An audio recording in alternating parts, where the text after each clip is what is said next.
click on. Mary had a little lamb. The fourth, we believe that all men are created equal. To the magnificent mosaic that is America. From radio beacon to radio beacon. I have a dream today. Change has come to America. Believe me. Knock, knock. Who's there? It's a figment of your imagination. Randi Rhodes Show. Turn up your mind. A state as large as ours, a nation state, is many parts. But at the end of the day, we're one body. There's a mutuality and there's a recognition of our interdependence that requires of this moment that we direct a statewide order for people to stay at home. That directive goes into force and effect this evening, and we are confident that the people of the state of California will abide by it. They'll do the right thing. They'll meet this moment. They'll step up, as they have over the course of the last number of weeks, to protect themselves, to protect their families, and to protect the broader community in this great state and the world that we reside in. Oh boy, there's the governor of California, Gavin Newsom, just moments after the mayor of Los Angeles, Gil Garcetti, declared Los Angeles to be a no-go zone, meaning stay home, a shelter-in-place kind of thing. Just a few, maybe an hour after that, Gavin Newsom got on TV and he said, beginning last night in California, just take a pause, basically, is what it is. Just stay in, stay home. We might as well be operating under the Articles of Confederation for all the help that the national government has been here. We would be better off if, you just decided that we were a federalist society and the states would do what the states will do and the president was a useless tool. Because that's pretty much where we are. After Gavin Newsom came on, then all of a sudden we had an announcement from Andrew Cuomo saying New York is taking a pause. They don't want to call it a lockdown. They don't want to call it a shelter-in-place order.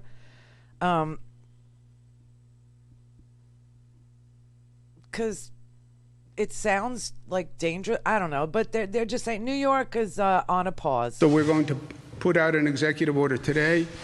New York State on pause. Policies that assure uniform safety for everyone. Uniform safety for everyone. Why? Because what I do will affect you, and what you do will affect me.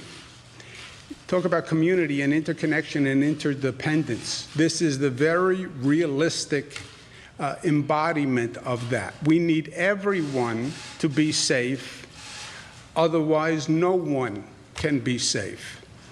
We've studied all the other countries. We've talked to people all across the globe about what they did, what they've done, what worked, what doesn't work, and that has all informed this policy. Two basic rules. Only essential businesses will be functioning. People can work at home, God bless you. Thank you. But only essential businesses can have workers commuting to the job or on the job. Second rule, remain indoors to the greatest extent to protect physical and mental health. On the businesses, on the valve, we reduced it to 50% of the workforce. We then reduced it to 75% of the workforce must stay home.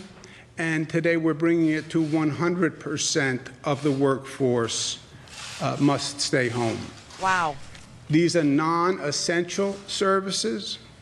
Essential services have to continue to function. Grocery stores need food. Pharmacies need drugs. Your internet has to continue to work. The water has to turn on when you turn the faucet. So there are essential services that will continue to function, but 100% of the workforce. And when I talk about the most drastic action we can take, this is the most drastic action we can take. Wow, that's just freaking frightening, New York City. So now, as a country, we have about 60 million people on pause, as they like to say.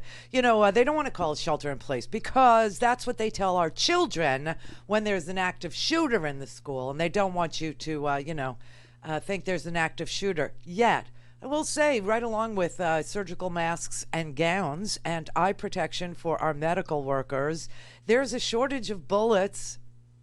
I don't know. Some people think they're going to shoot the virus. Other people are probably going to come and stick me up for my toilet paper. And if that's the way I go out, please reflect that in my obit. Thank you very much. She died defending her toilet paper stash. What a way to go. I mean, this is just, and they won't tell. I mean, I don't know what's essential yet. I would wish I had a list for you on what is considered essential. But, you know, he only gave us a bare minimum list there. He said groceries, you know, the people that stock your shelves, they ought to get hazard pay at this point. I mean, I'm not kidding. They are like heroes. And at this point, you know, if you are, I don't know, if you're not already staying at home, you're either a hero, an idiot, or just unlucky. I don't know what to say because everybody is, you know, at home now. He called it closing the valve of everyday life. 100% of workers ordered not to go to work in New York City. Same in California, the whole state, sixth largest economy in the world. In the world. So you have the two biggest economies in the United States shut down. I don't know what's essential. I guess he said groceries, pharmacies, the internets, and utility companies, you know, water, lights, gas like that. But I don't know what else is essential. I can tell you in New York, the public transportation is still running. I can't explain. I wish there was a list. They said in New York they will be enforcing it with civil fines of $1,000 for businesses that do not comply. Not on individuals at this time for people who violate the policy. So they're not going to be, you know, fining people, but he did say, quote, these are not helpful hints. This is not, if you really want to be a great citizen, these are legal provisions. They will be enforced. There will be a civil fine and mandatory closure for any business that is not in compliance. Again, your actions can affect my health. That's where we are. That's what New York did. And California, same thing. I mean, I don't know what you're going to do. I don't know how long this is going to last. Donald Trump gave an off-the-hook press conference today. It was combative. It was ridiculous. It was full of lies, misrepresentations. It was, you know, his feelings instead of science and facts. It was without any information for healthcare workers in this country. It was without any information about masks, about gowns, about latex gloves, you know, sterile latex. It was about nothing. He was, you know, hyping some drug that, you know, like I tweeted this out a couple days ago, okay? There were 2 articles about this chloroquine drug, which is a malaria drug. It's not just chloroquine, though. It's chloroquine plus Z-Pax, azithromycin, right? And so a combination of those two in some small group of French citizens showed a lot of promise. It showed that it had an effect on COVID-19.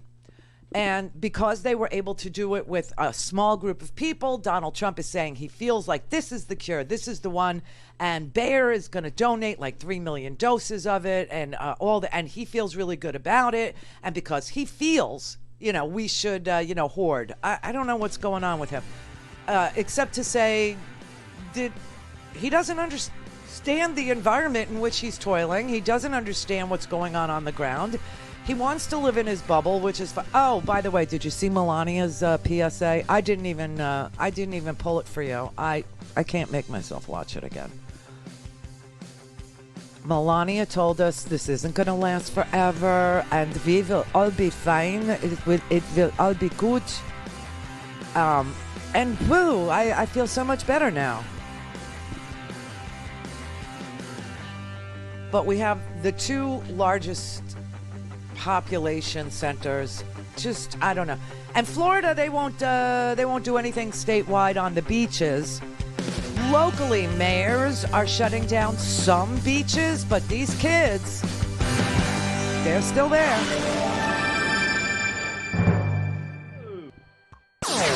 all things Randi at RandiRhodes.com. Go for launch. Speaking truth to power, the Randi Rhodes Show.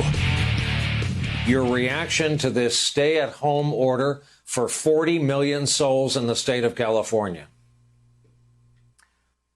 I think that it's the right thing to do at this point in time, in particular in the absence of good testing and wide-scale testing. We don't really know where we are in the course of this epidemic, and so these what seem like somewhat extreme measures are actually the one way that we really know that we can stop the fast transmission of this virus. So that's Dr. Mina. He's from Harvard. He's a Harvard specialist in infectious diseases. And he's saying because we had no testing and because we still don't have universal testing and because there's a dearth of testing and it's all about the lack of testing, you understand, that you have 1 in 5 Americans in New York State and in the state of California. You have 60 million Americans who can't leave their houses. I swear to God, it's like we have to watch the big governors to see what they do because that is the only leadership this country actually has. All because the World Health Organization offered tests and the president said no. Because he didn't think the numbers would make him look good. Because for him, this is a PR problem. This isn't a national pandemic or a global pandemic or a national health problem or any of those things. It's not. It was always a PR issue for him. Now, don't say there was no decisive action in Washington, D.C., because 4 senators apparently got briefed. Now, remember, I've been telling you, and you may not understand why I tell certain, why I include certain facts when I tell something, but as it actually unpeels like the onion that America is, you can see why this was an important fact. These coronavirus briefings were given in a classified setting, okay? They were classified briefings, and unless you sat on the Intelligence Committee or unless you sat on the Health Committee and had a need to know, you didn't get the briefing. But you know what's really interesting? The people who did get the briefing knew to sell their stocks. Isn't that special? You had 4 senators who took very decisive action. Richard Burr, the chairman of the Senate Intelligence Committee, James Inhofe of Oklahoma, Dianne Feinstein of California, and a new senator who you probably never ever heard of because she was an appointee. She's just an appointee. She's not been elected in Georgia. Her name's Kelly Loeffler. She would be the wealthiest member of the Senate currently. Yeah, her husband is the chairman of the New York Stock Exchange, and she was appointed in Georgia to replace what's his face? I just blanked out on his name. Who retired because he couldn't lie for Trump anymore. So you have 4 senators who sold stock, a lot of stock. Loeffler, her husband, is the chairman of the New York Stock Exchange. She sold about $400,000 in stocks from January 24th to 31st. And then they sold another, her and her husband sold another $890,000 in stock from February 5th to the 14th, just days after the first confirmed coronavirus case emerged in the United States. That was about $1.2 million. You have Inhofe, who sold about $180,000 in stock on January 27th, days after the briefing that the Senate got. And then he sold another $50,000 in stock in an asset management company he had on February 20th, 4 days before the stock market crashed. Dianne Feinstein sold a cancer research stock, Allogene Therapeutics. It's a California biotech company. Now, the only thing I could tell you about her is that stock was at an all-time low, so that might explain why she sold it. I don't know. I mean, that's the best case scenario. And, Burr, he sold hotel stocks in, like, Wyndham and, Holiday Inn Express, hotel stocks, things like that, because he knew there would be a lack of tourism, a lack of people checking into it. So, I mean, it's just the most amazing thing ever. And here's the weirdest part of that story. I mean it. That story's heinous. That story's horrible. That story got a lot of people really angry because because the briefings on the situation with regard to this pandemic were done in a classified setting. Now, they're all trying to claim that it wasn't insider information that they were reacting to because everyone was talking about coronavirus.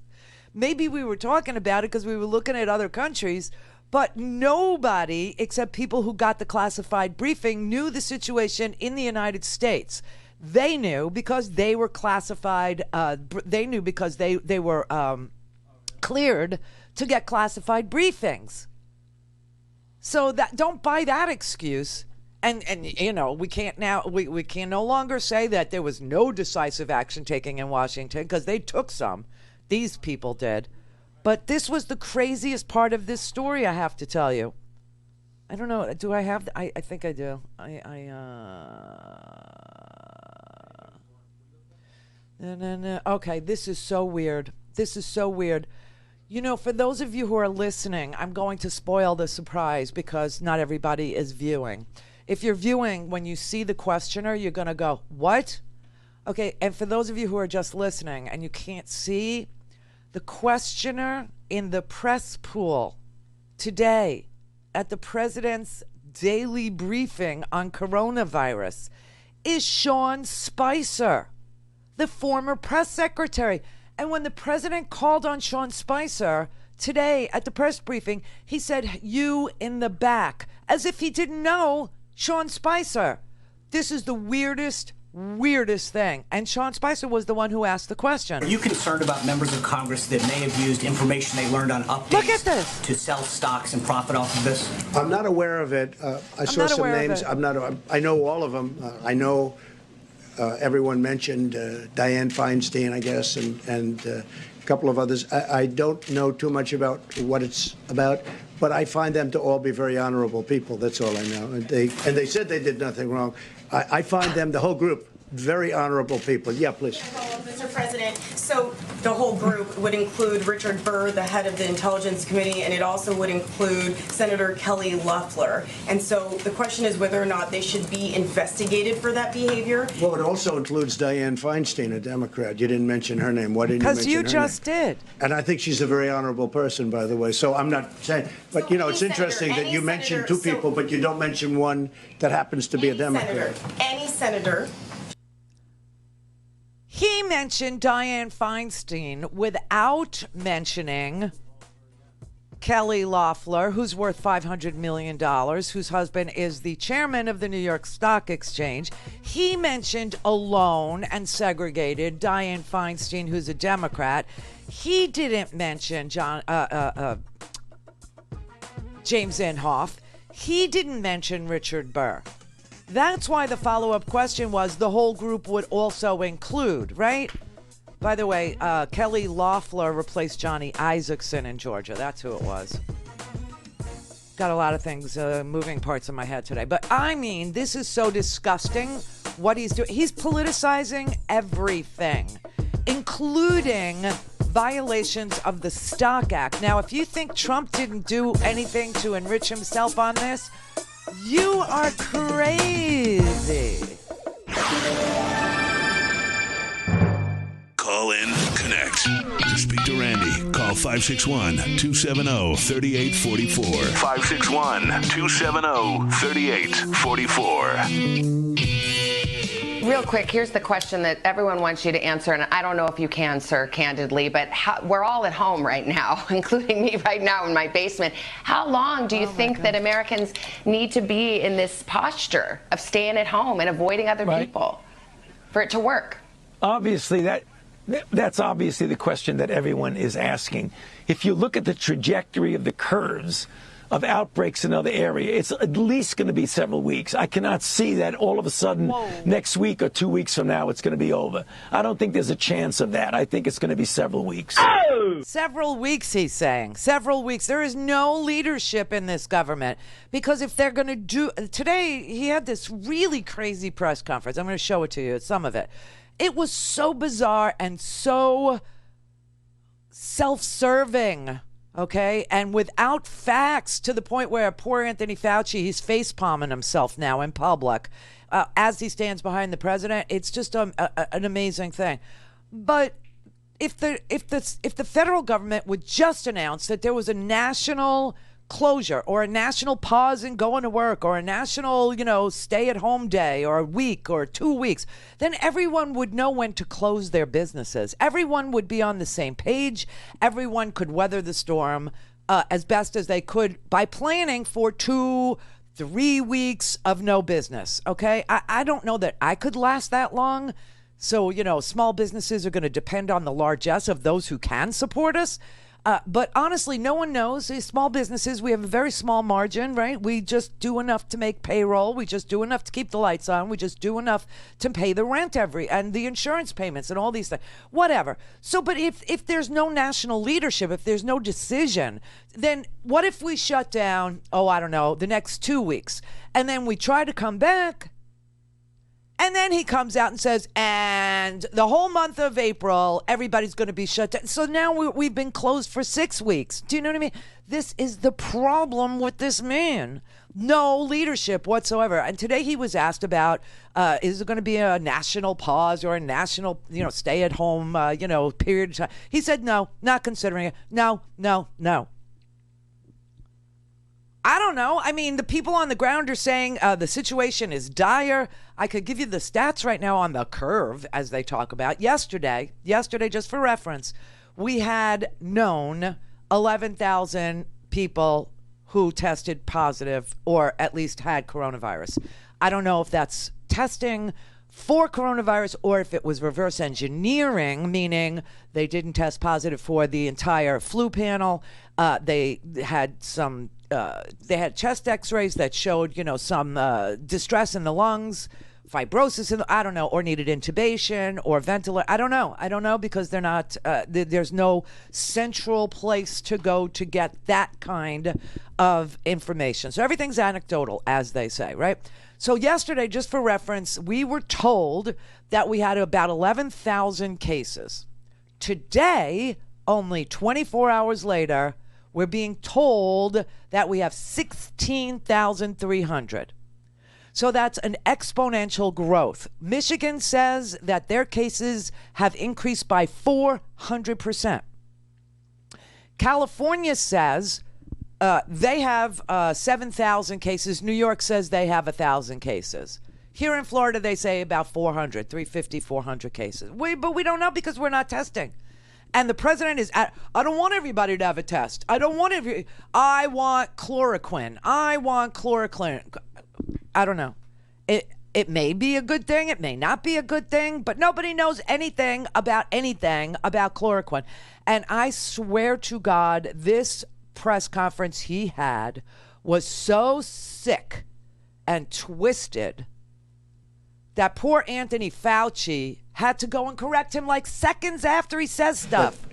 That do it. For clarity, Dr. Fauci said there is no magic drug for coronavirus right now, which you would agree. I guess on this issue, I think we only disagree a little bit. Sorry.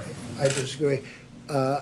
Maybe and maybe not. Maybe there is, maybe there isn't. We have to see. We're going to know. Is it possible that your impulse to put a positive spin on things may be giving Americans a false sense of hope? No, I don't think so. Misrepresenting the preparedness right now. No, I don't think so. I think that I think it's got the not yet approved drug. Such a lovely question.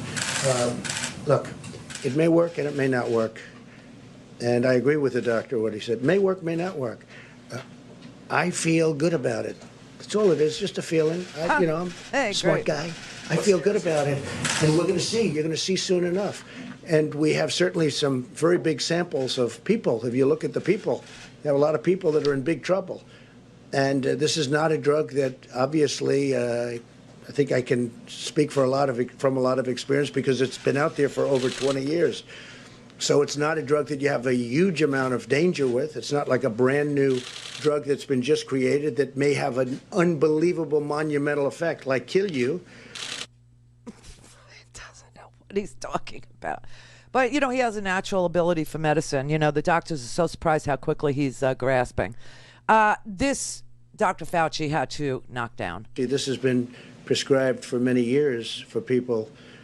to combat malaria, which was a big problem, and it's very effective. It's a strong drug. So we'll see. Fairly effective against SARS. It was, as I understand that, is that a correct statement? It was fairly effective on SARS.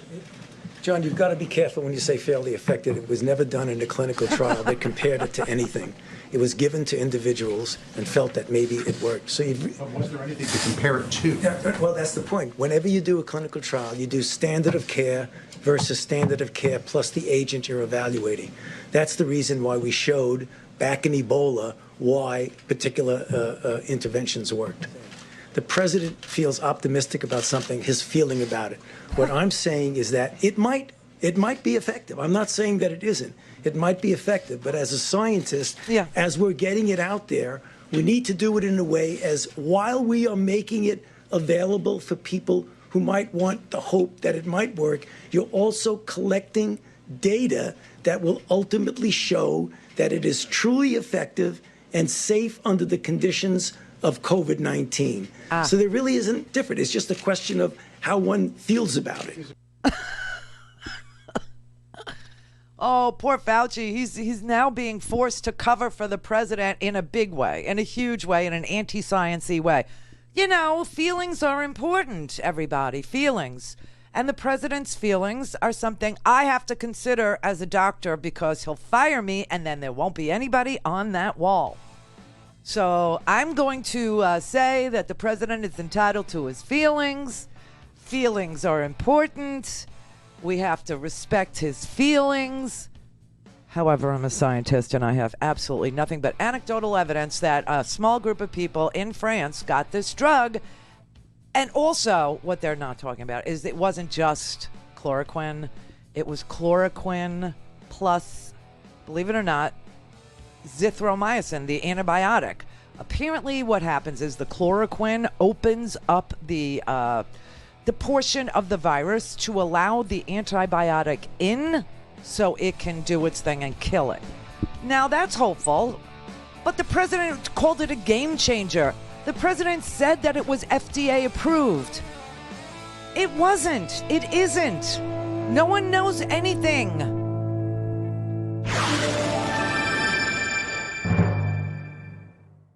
This is the Randi Rhodes Show. To speak with Randi, dial 561-270-3844. That's 561-270-3844. This is from today. 200 dead. What do you say the Americans were scared, though? I guess nearly 200 dead, 14,000 who are sick, millions, as you witnessed, who are scared right now. What do you say to Americans who are watching you right now who are scared? I say that you're a terrible reporter. That's what I say. Go ahead. I think it's a very nasty question, and I think it's a very bad signal that you're putting out to the American people. The American people are looking for answers, and they're looking for hope. And you're doing sensationalism, and the same with NBC and Comcast. I don't call it Comcast. I call it Concast. Let me just, for whom you work, let me just say something. That's really bad reporting. And you ought to get back to reporting instead of sensationalism. Let's see if it works. It might and it might not. I happen to feel good about it, but who knows? I've been right a lot. Let's see what happens, John. Can I get back to the science and the logistics here? Oh, my God. Okay, so Trump goes off on Peter Alexander for asking the president to reassure the American public because people are scared. They're scared of the economy. They're scared of their own household finances. They're scared of the disease itself. Between the time that they had this press conference was just a couple hours ago and now, when Peter Alexander gave accurate numbers and said that 14,000 people had been, diagnosed and 200 people had died, the number increased to 16,300 known cases and 215 deaths. He was giving accurate numbers and asking the president to reassure the American people that he had this, that he understood this, that he was in it with them, and instead Donald Trump trashed Peter Alexander and Comcast because calling names is really going to help. Now, a follow-up question from another reporter. Do you think what you just did to Peter Alexander is appropriate? Is it said the other day you see yourself as a wartime president right now, leading the country through this pandemic that we're experiencing. Do you really think, going off on Peter, going off on a network is appropriate when the country is going through something like this? I do, because I think Peter is, I've dealt with Peter for a long time. And I think Peter is not a good journalist when it comes to fairness. Oh, my God. He's asking for your message to the country. Oh, I think it's a good message, because I think that the country has to understand that there is indeed, whether we like it or not, and some of the people in this room won't like it, there's a lot of really great news and great journalism, and there's a lot of fake news out there. And I hear it all, and I see it all, and I understand it all because I'm in the midst of it. So when somebody writes a story or does a story on television, and I know it's false, I know it's fake, and when they say they have 15 sources have said, and I know there's no sources, they're just making it up. I know that, and I call Peter out, but I call other people out too. And this is a time to come together, but coming together is much harder when we have dishonest journalists. It's a very important profession that you're in. It's a profession that I think is incredible. I cherish it. But when people are dishonest, they truly do hurt our country. Yeah, in the back. Oh, my God. Fox News has been papering over the severity of the spread of this virus for months now, for a very, very long time, okay? The President of the United States was asked on the same day that South Korea began to test 10,000 people a day, whether or not he considered the coronavirus to be a pandemic or something that was, required him to intervene or take action or something. And he said, no, it's going to be beautiful. It's under control. He sat next to Diamond and Silk after the CPAC conference where people got infected, okay, sat in the Oval Office, in the Roosevelt Room. It wasn't the Oval, it was the Roosevelt Room where they have the cabinet meetings. And in the cabinet meetings was Diamond and Silk wearing red sequin gowns, okay, fresh from the CPAC stand-up that they tried to do that fell so flat it was just bizarrely hard to watch. And told everybody that miraculously this was just going to go away and there was no reason to, do anything. He has been lying about this, and now he's trashing reporters who have the temerity to ask him any question about what do you tell the American people about their fear or about the fear for their household finances, or about the fear that they, won't be able to go to work, or the fear that they will get sick, or the fear that their children will get sick, or that they can't go out. 60 million people are under lockdown. You're a bad reporter. You're bad. And it's Comcast.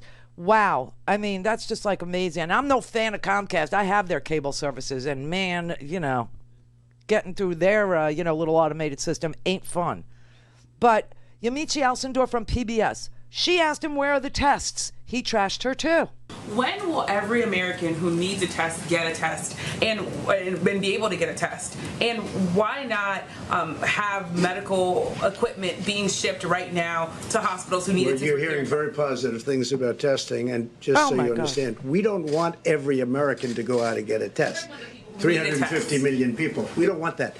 We want people that are that have a problem, that have a problem with they're sneezing, they're sniffling, they don't feel good, they have a temperature. There are a lot of different things. You know them better than I do. So ready? We don't need that. But what we are having is we're having these private labs have come in. They've been really fantastic. And we also have a great system for the future. Because as I said, we inherited, meaning this administration, an obsolete, broken system that wasn't meant for anything like this. Now we have a system that you can see, because look, we're well into this and nobody's even talking about it, except for you, which doesn't surprise me. There are Americans, though, who say that they have symptoms and they can't get tests. Well, okay. What do you say to the Americans who are scared that they have symptoms and they can't get tests? But we don't want everybody to go out and get a test, because there's no reason for it. Yeah. I'm not hearing it. What about the people who have symptoms and can't get a test? I'm not hearing it. This is just insane. This is bizarro world. This is a man who has absolutely no one in mind except his own damn self, okay? I'm going to play you a little clip of Susan Rice, our previous national security advisor. She was interviewed yesterday, and she reiterated what is in these many, many newspaper articles of late. The David Sanger article from yesterday in the New York Times other articles that have clearly said that the Obama administration gamed this out with the incoming Trump administration, specifically a pandemic that had no cure, specifically. New York Times, I'm sure you saw the story, Ambassador Rice, today. They reported that the Trump administration actually ran simulations last year on this exact scenario, an outbreak of some sort of virus, respiratory virus from China, and it predicted many of the exact problems all of us are facing today. What do you make of that? Well, Wolf, what I make of it is that we have known in the U.S. government for decades, but certainly for recent years, that we were due for another global pandemic, whether it would be an avian flu or something else. The Bush administration experienced it with H5N1. In the Obama administration, we had in 2009 the so-called swine flu pandemic. We had to deal with Ebola and Zika and a number of other diseases. And therefore, we knew that this was a serious and an impending risk. That's why under the Obama administration, I set up with Lisa Monaco in the White House, in the National Security Council, an office for global health security and biodefense. We staffed it with a senior person and made sure that they could report directly to the National Security Advisor and the Homeland Security Advisor. 2 years ago, that office was dismantled. On the last week of the Obama administration, we had an exercise with the incoming leadership of the Trump administration. We sat down for hours side by side, and one of the key scenarios we ran with them was very much this one of what happens when you have a global pandemic of this sort. And I'm glad to know that the Trump administration at the working level continued to recognize the importance of this, and the exercise that the New York Times described that the Health and Human Services Department ran is precisely what needed to be run. But when you have the President of the United States stand up almost daily and said, who could have imagined this? Who could have predicted this? We had no idea this could come. Well, that's just false. And not only did we know it could come, we should have prepared for it to come, as we did in the Obama administration, as we gave them the wherewithal to do in the Trump administration. So when he says that he inherited a broken, busted system and nobody could ever imagine and who would have thought about it, he's lying to the American people because it's bad PR that he did zero. He thought that if he banned, people... First of all, I got to tell you, the first COVID-19 person that was diagnosed in Washington State was an American, just so you know. But he thought if he banned travel from China, that's all he had to do. That would be it. Well, I got news for you. Pandemics don't respect borders. They don't understand what color hat you wear, or if you don't wear a hat. They don't respect the border between, Wyoming and Montana, or the border between West Virginia and Ohio, or the border between Canada and the United States, or between California and Oregon. No. You need unification. More on all. Mary had a little man. The fault. We believe that all men are created equal. To the magnificent mosaic that is America. From radio beacon to radio beacon. I have a dream today. Change has come to America. Believe me. Knock, knock. Who's there? It's a figment of your imagination. Randi Rhodes Show. Turn up your mind. I sat in that room for just shy of 10 years. It was a perfectly valid question, and what the president did to Peter Alexander is reprehensible. The American people are looking for answers. They do want hope. They do want support, Mr. President. That was a very fair question. Our Caitlin Collins is in the briefing room right now. She was there for that contentious briefing. Caitlin, this is a Trump trademark. This is a Trump trademark. It was striking that this came, this forgive me, bullshit attack on fake news came just moments after the Secretary of State said the American people need to be careful about where they get their information and go to sources they can trust. I get there are at times disagreements. There are at times contention between politicians and reporters. That was a 100% legitimate question with no hype, no shade, no bias. He just wanted to attack. Yeah, and that's what the president does. He does it all the time. I think with social distancing that the media has been much nicer. I don't know what it is, all these empty, these in-between chairs. Right now, the economy is essentially ground to a halt. Thanks for telling us. We appreciate it. Stores have closed. travel has slowed down. Go ahead. What's the rest of your question? We know that. Everybody in the room knows that. You're actually sitting too close. We should probably get rid of about another 75, 80% of you. I'll have just 2 or 3 that I like in this room. I think that's a great way of doing it. It amazes me when I read the things that I read, but it is fake news. It's more than fake news. It's corrupt news. This administration has done a great job, but the press is very dishonest. He's a very sick man, and I'm so sorry that in the middle of a national crisis, a big emergency, this man, he's been very lucky. As I said, it took his 4th year for a real serious emergency.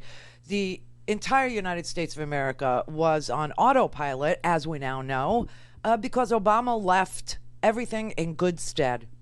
It was a nice, orderly transition. They were briefed on pandemics. They understood everything about the economy. They understood everything was, fixed, and that the economy was, kind of running on its own for a really long time. Donald Trump came in. He gave a $2 trillion tax cut to the wealthiest Americans, a deficit financed, meaning we paid for it, to the wealthiest Americans, to the biggest corporations who refuse to pay taxes in this country to begin with, who get subsidies on the front end, tax breaks on the back end, gave them a even lower marginal tax rate, and we financed it, gave them everything.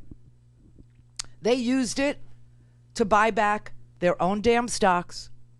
Okay? Boeing just asked for $60 billion. They used $43 billion of their profits to buy back their own stock, and now they're pleading poverty because cash flow. But when they had positive cash flow, they decided to use it to buy back their stocks. All these, big companies did it. Now he's out there saying today, I was not for the stock buybacks, but there was nothing in that legislation, nothing in the Trump tax cuts that said you can't use this for your own stock buybacks.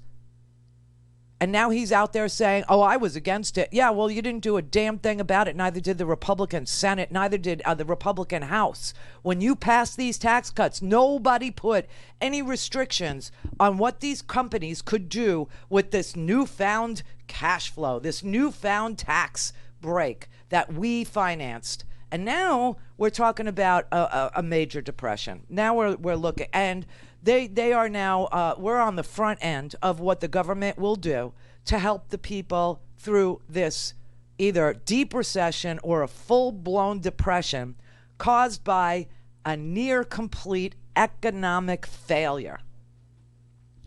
That's what we're looking at, a near complete economic failure. You have a president that still will not use any of the war powers he has taken unto himself to order that these businesses who got so much largesse from us that they retrofit themselves and start sewing masks or start making gowns or protective gear or hazmat suits or any of the things that are already in short supply. No leadership from the top whatsoever. You have every governor in this country, and this is a very sick statement I'm about to make, but it's true, and it's in the homework too if you want to look at it. It's also in my Twitter feed. When I saw this, I nearly collapsed, okay? I look like I have Ebola today. My eye is literally exploding. Like, you ever see one of these eyeball hemorrhages where your blood vessels pop? That's from stress. And this eye is all popped, right? Because I'm just stressing out so bad when I read the news. It's almost a hazard to my health to be doing what I'm doing, but I'm doing it. And last night I read that Cuomo and Newsom and all these other governors are going to China to buy ventilators on their own, even though the federal government could do these purchases, and that they are being outbid by our federal government. They are literally having to bid against Donald Trump's offers. This is sick. It's almost as if they're going to make money off of this. The governors are out there trying to buy these things on their own because Donald Trump said yesterday that he's not a shipping clerk. He didn't feel any responsibility to use the awesome power of the United States, the buying power that the United States would represent, to negotiate a price and to retrofit, auto manufacturers or, any factory at all that makes equipment to start making ventilators. He didn't feel that it was time to do that. But then we find out that the governors are out on their own and they're making bids on behalf of their states and that they're being outbid by the federal government. That's what Cuomo said last night. 3 times he was outbid by the federal government when he was trying to go buy ventilators in China. How sick is that? This is unbelievable. Unbelievable. Governors are saying that they don't have access to respirators and they're terrified. What is your reticence about invoking the Governors are Defense supposed to Production get Act? it. The states are supposed to get it, but we're helping the states.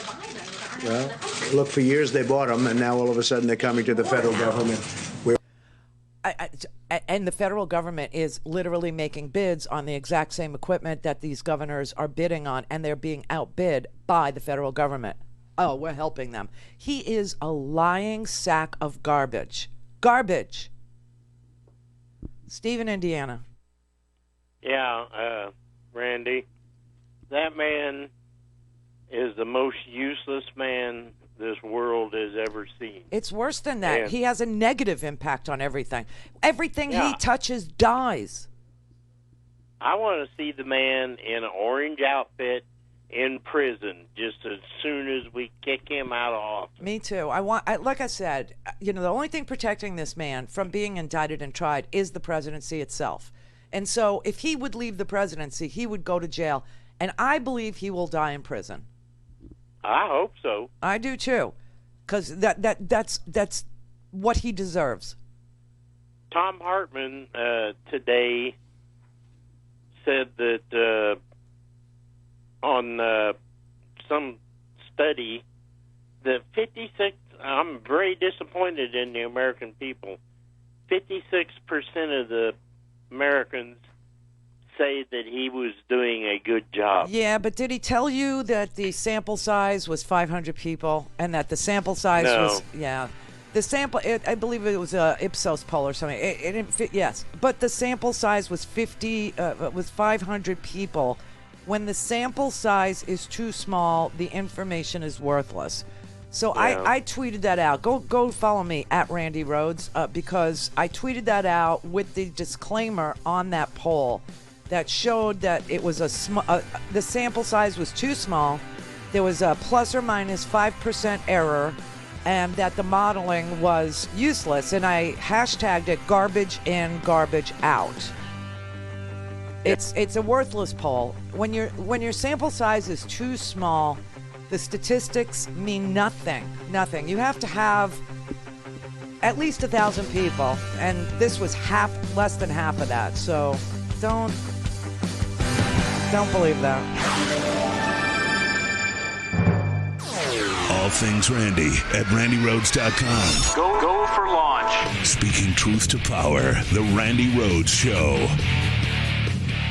Okay, I can't breathe. Illinois just closed. The state of Illinois just closed. And I'll tell you what's going on. The mayors, like the mayor of Chicago, etc., the mayor of New York City, they don't want to do this by themselves. They want leadership. And so they're looking to their governors to shut down the entire state. So Illinois just shut down by virtue of the governor, and the same thing with California, the same thing with New York. New York City did not shut down. But the governor, Andrew Cuomo, he decided all of New York State. Now, that doesn't go into effect, I don't think, until Sunday night at 9 o'clock. So they're giving people in New York a chance. I don't know what I'm going to do with myself. I mean, I'm going to come to work. There's no question. Me and Brett decided we're coming to work. Scott's going to work from home because he's got a newborn, and his wife is apoplectic, and I get it. So Scott will still, work, but he'll work from home. This is what we're having to do here. Now, Kohl's just closed all their stores. What am I going to do now? Kohl's just closed all their stores, Brett. Brett is as degenerate a Kohl's shopper as I am. I'm weeping over here. I didn't do it on purpose. I had no idea Kohl's was closing, but I literally just 48 hours ago picked up a nice little jean, long shirt, long sleeve, little combo, little something. Oh, you did. Oh, man. And also TJ Maxx is closed. And you know what TJ Maxx did? Because, you know, I'm a degenerate online shopper, and so I'm getting all these notices. You probably are too. Are you getting them in your email? Saying, we're really sorry, but we just can't, and blah, blah, blah. So TJ Maxx last night sent theirs out, and they said, not only are they closing their stores, but no online shopping either, because they're closing their fulfillment centers too. So you can't even shop online. Now, we're all going to sign on to Netflix at the same time, and then we're going to break the internets. So much for the internets. I mean, this is crazy. And it's all because we're doing this. Everybody's having to do this piecemeal because there is no national leadership. There is none. We might as well just go back to the Articles of Confederation, which, by the way, did not work. Just saying. So let me just explain to you about the coronavirus checks. This is all I know about them because, as I said, there's 2 bills so far that are dealing with the outbreak. If you're in Illinois, if you're in California, or if you're in a state like New York where the governor has shut down your state, you will get something unless you're like me and you own your own company and you're self-employed in this manner, right? I don't know what they're going to do for small businesses yet. All I can tell you is if you make more than $99,000 a year, you don't get any money from the federal government. That's my first reading of these bills. Married couples earning together $150,000, your payment declines gradually. I think it's $5 for every $100 earned over $75,000. So please get your calculators out. But if you make more as a couple than $198,000, I don't think you're getting jack. I don't think you're getting crap, okay? Now, if you're poor, if you're very poor, and you have little or no income tax liability, okay, meaning like $25,000, $26,000 a year annually, you don't get the $1,200 that they're talking about either. You're going to get $600. So the poor are treated differently than the middle class in these 2 bills. And the full payments are up to $75,000 or a couple up to $150,000 if you file jointly. It's going to be based on your 2018 tax returns unless you didn't have one in 2018. Let's say you were a newly graduated college student and you just started working in 19, then it'll be based on your 19. But for everybody else, 2018, this is just so bizarre. They put so many carve-outs in this. The poor are going to be treated differently than the very wealthy. I must tell you that this week alone, I think 2 to 3 million new jobless claims. 2 to 3 million. I think it's 2.25 million jobless claims this week alone. This week alone. We are looking at a major shutdown of our economy. And this is what people have been predicting all along. This is what Robert Reich has been trying to tell you. This is what Slavitt, this Slavitt guy who used to be in charge of Medicare and Medicaid, he's trying to tell you about this. There's been a million pieces in a million papers by economists like even Friedman, who is kind of conservative, what's her name? Rubin, who is conservative. She's a conservative also. Just pointing out what a dismal, disgusting, behind-the-curve, laggard country this has become under Donald Trump. How we're an also-ran, and everything is being, done haphazardly, piecemeal. There's no whole of government, response to this, which is what is called for in every one of these drills that this country drills for and has been drilling for decades. For decades. And for Donald Trump to stand there and tell you that, oh, no one could have thought of this, and that he's, something's being served up to him that no one else had to cope and deal with. Listen, Obama had to deal with, I played you the Susan Rice clip, right? So Obama had to deal with Zika that was affecting pregnant women, which was a horrible situation, especially here in Florida, because it's a tropical environment, right? So he had to deal with Zika, he had to deal with Ebola, he had to deal with H1N1, swine flu from North American pigs. He had to deal with so many things, so many outbreaks, so many things that could have been pandemics, that they were able to send 3,000 troops to West Africa. They were able to figure it out so it didn't come here, you know, all the... And in the meantime, the economy didn't shut down. No one went broke because of Zika. No one went broke because of Ebola. No one went broke because of H1N1.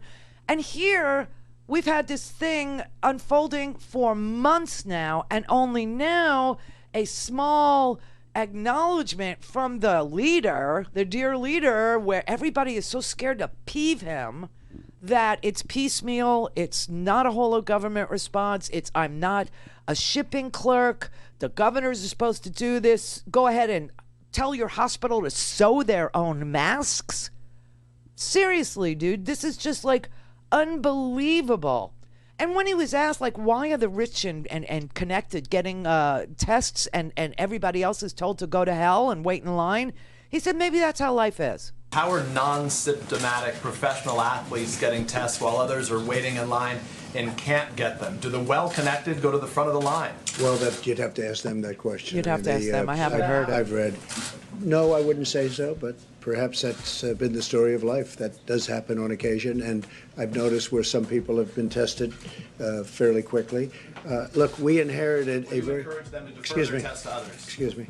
We inherited a very obsolete system. This was a system that was out of date, obsolete, or it was a system that was never meant to take care of the kind of quantity. Okay, that's a lie. The number of people that we're talking about, millions and millions of people.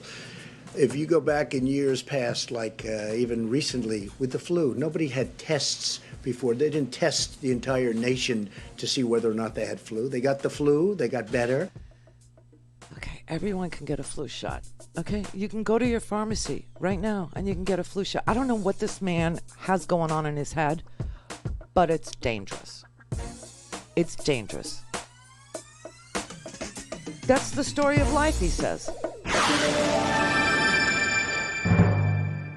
Clear for takeoff. Randi Rhodes. Call in, connect. To speak to Randi, call 561-270-3844. 561-270-3844. Welcome to Florida. If I get corona, I get corona. At the end of the day, I'm not going to let it stop me from partying. You know, I've been waiting. We've been waiting for Miami spring break for a while. About 2 months we've had this trip planned. 2-3 months. So we're just out here having a good time.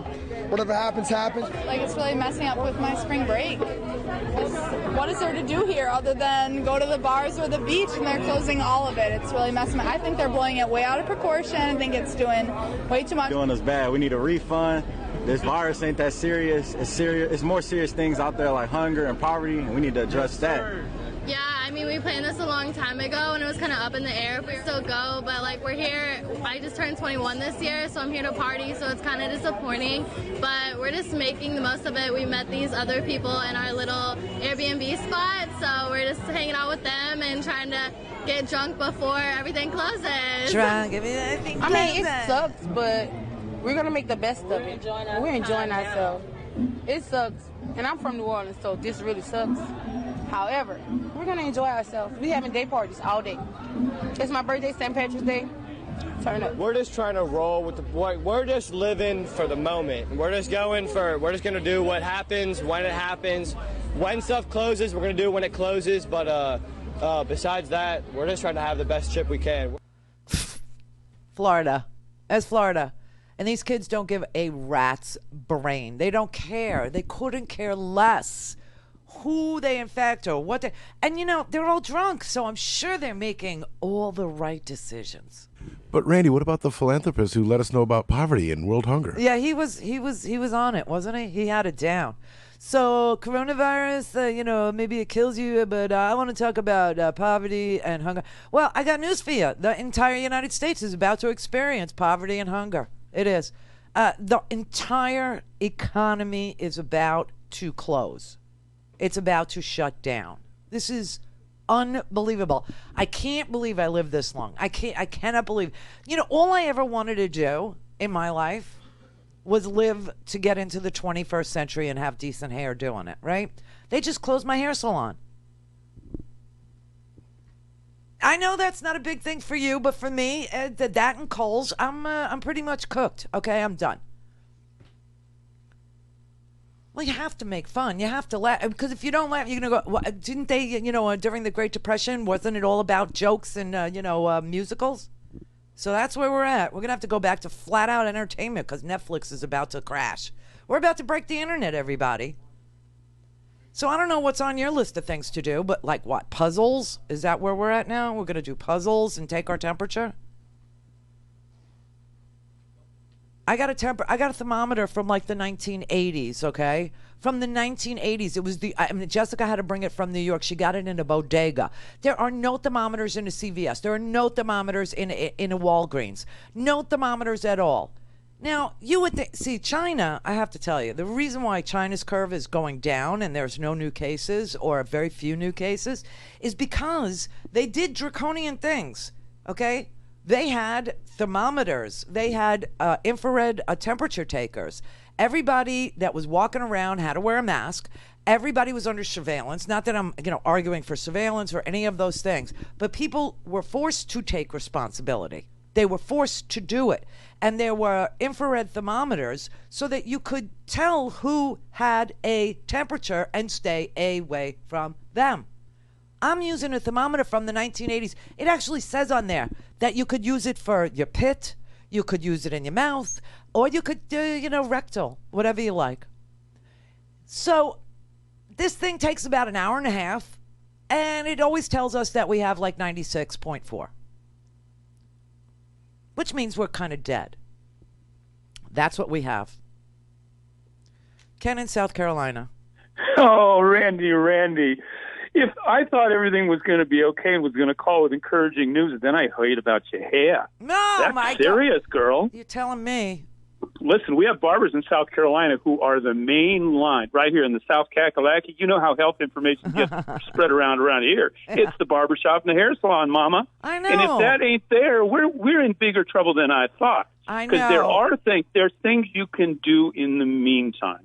We can all learn how to sit still, put down our computer for a minute, take a deep breath, and look around to see, am I in danger right now? And the answer is probably no. Now, you might be next week if the orange Cheeto head keeps doing this crap. Yeah. But in the meantime, we need you to not bust up a heart attack on us here because that's too important what you're doing. Can you see my eyeball or no? Can you? No, I was listening. I went and did all my shopping wearing a mask, and I want to say something about masks. Yeah. There was only 2 other people in the store with masks. I'm an anthropologist. What do anthropologists do? We don't study just bones. We study other cultures' responses to difficulties. How do you make fire? How do you make lunch? How do you go to the bathroom? How do you deal with an epidemic? You know how they deal with epidemics in Korea and in Japan? You've talked about some of it. But one very important point. People think masks are a fashion statement because they lived through this thing, and now all the Korean pop stars, when they appear in public, they have on their cool black mask. It's a cool thing.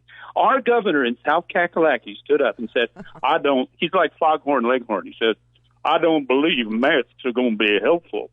We do not, our healthcare workers need them more than you. Now, that's true. Yeah. But he's misinformed. Masks will help. And Hong Kong never shut down. Why? As you said, temperature checks at every public building, all people wearing masks, and there was massive testing. But because people wear masks, they can go to the store. You can even get on the subway. People have not shut down in Hong Kong, and we're walking around like, I think I'll breathe up the next feller's sneeze. Bad idea. So I don't know if you saw this or not, there was a guy on the New York subway. This thing went, I hate to say viral, okay, because that's what we're doing. Yeah. Right? I mean, it sounds so weird now. But there was a guy, he was wearing a mask on the subway. He pulled his mask down. He licked his saliva, okay, with his fingers. Oh, and then he spread his germs all over the pole. Oh, jeez. I mean, that's evil. That is that's crazy. It's so, and there's a shortage of bullets. So what are they going to shoot? Are they going to shoot me for my toilet paper? Are they going to shoot that guy for spreading his germs? Or are they going to shoot the virus? What are they going to do with their freaking stupid guns? I don't even know. I don't know. I don't know. There were lines around the gun stores in Los Angeles. Yeah, no, there's I'm an old Angelino moved to the south. Yeah. I don't know if I'll survive. Yeah, there's a bullet shortage. Shortage of bullets, everybody. Buy your bullets now. Well, do your breathing, Randy. Thank you. And get a mask. You can get lots of them, and we can sell them. And they're actually, Providence Health is asking people, a million mask challenge. They're asking people to sew friggin' masks for our hospitals. That's the reality now. I know. It's crazy. I mean, all I could think of is that old Union song that used to play on the TV when I was a little girl. It used to go, so always look for the Union label when you are buying a coat dress or blouse. Remember somewhere somebody's sewing. Our union growing. We're now all going to have to sew. That's another thing. So when you're, instead of a puzzle, instead of a Netflix, let's get some surgical sheeting and start sewing masks. Make them fashionable, like, our caller from South Kakalaki said. Make them cool, make them, a fashion statement. Holy crap. This is the Randi Rhodes Show. To speak with Randi, dial 561-270-3844. That's 561-270-3844. Nobody ever heard of the number of masks that's been ordered. They're being made now, and many are available now. We certainly hope the production part of that, Dr. Rennie, is true, and a week or a month from now, you won't have this question, but you have an urgent need today, correct? That is absolutely correct. This may be unprecedented, but it was predictable. This production capacity should have been ramped up months ago. My colleagues on the front lines, we need masks today. We are pleading on social media, get me PPE to keep me and my patients safe. The president may say that things are being produced, but they sure as heck are not showing up in my state or in the states of all of my colleagues across the country. We need those masks and gowns now. So that was a doctor in Rhode Island, and Eileen is in Philly. Hello? Thank God I got my highlights done a couple weeks ago. Yeah, I'm telling you, I'm freaked out now. No hair salon. That is essential. It's essential. Sorry, there's a call overhead. I apologize. Is someone coding in your hospital? Yeah. Oh, wow. Wow. Where I can't get a test, by the way. You can't? No. I tried all week. And I wanted to because I didn't want to call you and give any misinformation. But, yeah, I contacted my doctor. I said, look, I work in the hospital actively. I go in the ICUs. And I do all the, we do washing hands and all that as rote. Right. But I said, I would like to know. So we go back and forth. They're like, no, not unless you have symptoms. And I said, well, isn't it true that you can have it and still not have symptoms? Well, yes. Finally, the doctor calls me. She says, I can't even get one. Wow. No, I want to read you something from the New York Times today. So there's absolutely no way to protect myself, said Dr. Bucks, an anesthesiologist in central Kentucky, who in recent days had to intubate several elderly patients in respiratory distress without the respirator masks and protective eye gear recommended by the CDC. He said, not only can't I protect myself, I can't protect my patients. They're intubating people, meaning they're inches from your throat there. Right? They're doing surgery on your trachea to put the respirator in, and they're inches from your face, and it's splashing on them, and now they're going to get sick. So today they gave an order, just so you know, Eileen, that if you think you've been exposed, keep working. I know. Holy crap. What a plan. It reminds me of the scene from our favorite movie, where he goes and he says, but, Your Honor, I had to get this suit. I went to the store, and the whole store was out with the flu. Yeah, my cousin Vinny. The whole store was out the flu. So I had to wear this ridiculous thing for you. Yeah. That's exactly where we are. Thank you. Thank you. Stay Keep safe. laughing. I love that you're doing it. Wash your safe, face, too. wash your hands, wash it all. And listen. That's the one good thing that's going to come out of this. My God, this hospital is so clean. I hear you. People are really cleaning now. Oh my God, my place here, which is the Commerce Park, which is, it's nothing fancy. It's just a Commerce Park in the middle of a neighborhood. They were today disinfecting all the railings and all the staircase, the railings, all the railings. I'd try out for the MBA because maybe I could get a test that way, but I'm only 5'3". I hear you. I'm only 5'4". Crazy. Be safe. Thank you. Thank you for what you're doing. Thank you. She's in a hospital. What can I tell you? So here's a doctor at Barnes Jewish Hospital in St. Louis. She described how she and her colleagues intubated a trauma patient they later discovered was likely infected with COVID-19. She said, all of us wore simple face masks. We were inches from the patient's face. I'm terrified. She said, her voice cracking with emotion as she ended her shift, quote, I feel like it's only a matter of time before I'm infected with this illness. And you're talking about, nurses, doctors, people who make the hospital run, right? The food service people, all these people, no masks, no gowns, no gloves, no protective eyewear, people that are working inches from the faces of infected people, intubating them or tending to them or drawing their blood or whatever. This is inexcusable. Now, I will tell you, Target had masks. Home Depot had. They're not exactly medical grade, but they're for painters and people that work with toxic chemicals and all this stuff. And they're sitting there. And when you confront anybody in charge, no, that's not happening either. I haven't heard that. Yeah, well, now you've heard it. Matt in Portland. Hey, Randy, how you doing? All right. Yeah. Except for my eyeballs. I don't know what's going on. It looks Ebola-ish. Oh, my God. It does. It's really gross. It's getting panicky out here, too. Yeah. There's a run on gun store stuff, and, What are you going to do with your gun, people? You're going to shoot? I don't know. What are they going to shoot? The freaking virus? What are they shooting? Are they going to eat possums now and then criticize and say Chinese people eat weird things? I mean, what is the dealio with this? I don't know, but hey, back to what you were talking about earlier about what Susan Rice was talking about. Yeah. I've been comparing this whole thing to like car ownership, where you do the preventative maintenance on your car to prevent bigger things from happening to it, and that's precisely what we've got here. It didn't have to be this bad. No. Had they just done the preventative maintenance on the car. And now the entire economic engine of the entire country has to be fixed. Yes. And it's trillions and trillions of dollars it's going to take to fix this.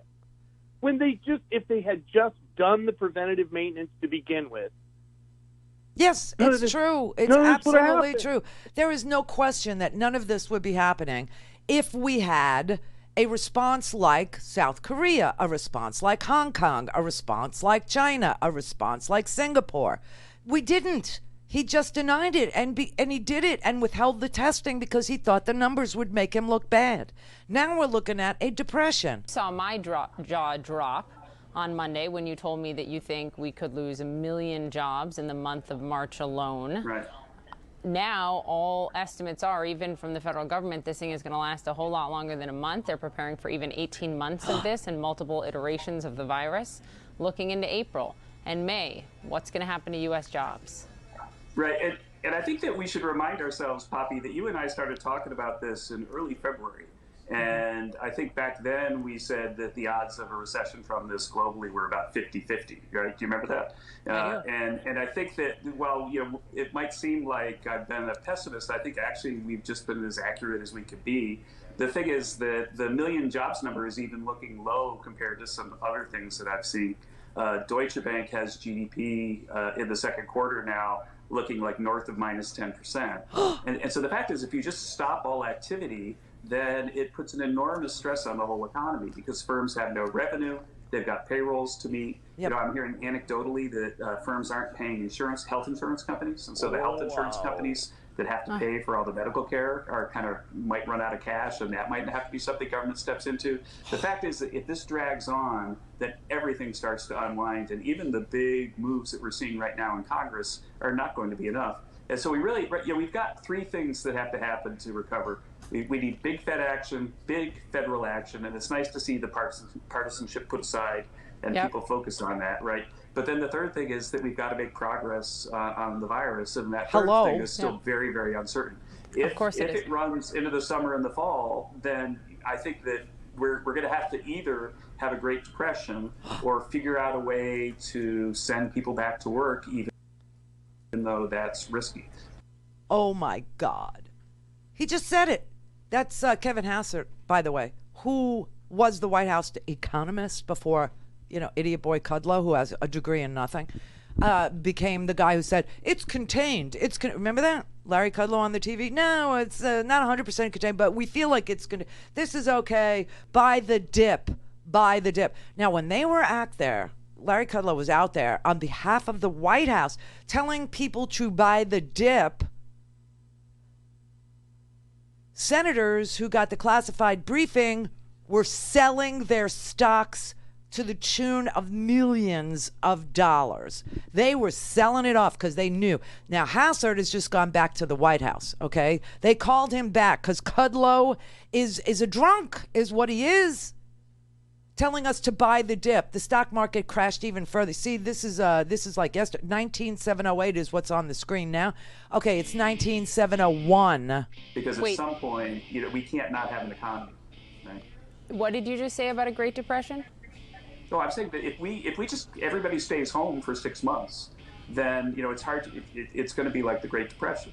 And so the question is just like, if we don't make any progress on the virus, then they're going to have to figure something out to get people back to work. And maybe it's people work with masks on and things like that. But we really can't shut down the global economy for 6 months and expect anything to continue.